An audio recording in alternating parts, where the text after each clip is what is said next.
Perkembangan Organisasi Pergerakan Kebangsaan Indonesia tahap yang kedua, tahun 1927 sampai dengan 1942. Fraksi Nasional, Petisi Sutarjo dan Gapi oleh kelompok 8. Faktor-faktor pendorong adanya pergerakan nasional Indonesia antara lain yang pertama, penderitaan masyarakat pribumi akibat kebijakan pemerintah kolonial. Dan yang kedua, lahirnya golongan intelektual. Dan yang ketiga, adanya program Pax Nirlandika dari Gubernur Jenderal J.B.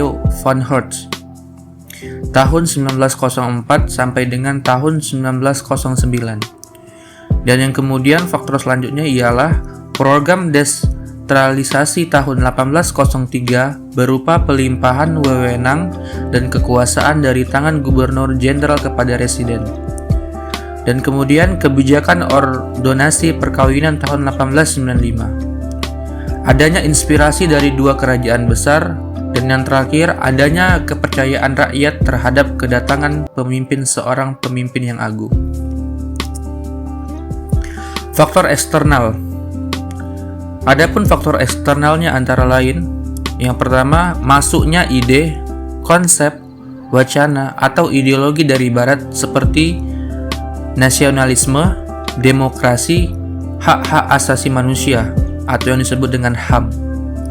Yang kedua, berkembangnya gerakan modernisme atau pembaharuan Islam modern.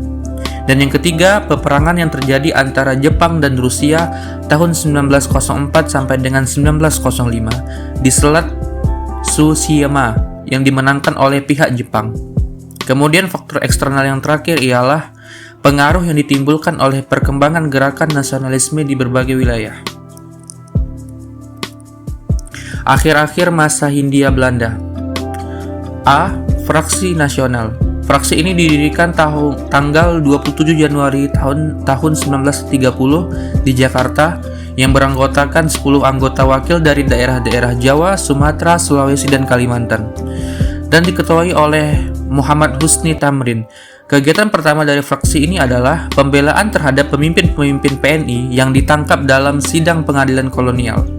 Dalam masa itu muncullah petisi Sutarjo pada tahun 1936 yang berisi usul Indonesia berdiri sendiri tetapi tidak lepas dari kerjasama Belanda. Petisi ini yang menghebohkan kalangan pergerakan. Ada yang pro dan kontra dan akhirnya gagal dan ditolak oleh pemerintah Belanda. B. Petisi Sutarjo. Pada tanggal 4 Oktober 1937 dibentuk Sentral Komite Petisi Sutarjo atau CCPS dan di daerah-daerah dibentuk cabang Komite Petisi Sutarjo. Pada tanggal 11 Mei 1939 di Jakarta, pengurus CCPS mengadakan rapat pembubaran CCPS. Keputusan ini diambil untuk menjaga jangan timbul permasalahan nasional. Konsentrasi juga untuk menjaga jangan timbul salah paham atau kekecewaan yang di dalam masyarakat Indonesia. C. Gabungan Politik Indonesia atau yang disebut dengan GAPI.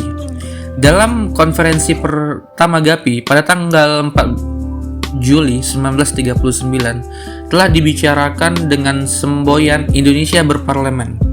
Jelas tidak menuntut kemerdekaan penuh, melainkan suatu parlemen yang berdasarkan pada sendi-sendi demokrasi. Ditetapkan pula disiplin organisasi di mana anggota yang dipecat oleh partainya juga keluar dari GAPI. Pada bulan Agustus 1940, waktu Belanda dikuasai Jerman dan Indonesia sudah dinyatakan darurat perang. GAPI mengeluarkan resolusi yang menuntut adanya perubahan dan masa ketatanegaraan di Indonesia dengan menggunakan hukum tata negara dalam masa genting. Isi resolusi tersebut menggantikan Volksrat dengan parlemen sejati yang anggotanya dipilih oleh rakyat.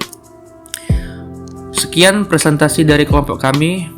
Lebih dan kurangnya mohon maaf. Sekian. Wassalamualaikum warahmatullahi wabarakatuh.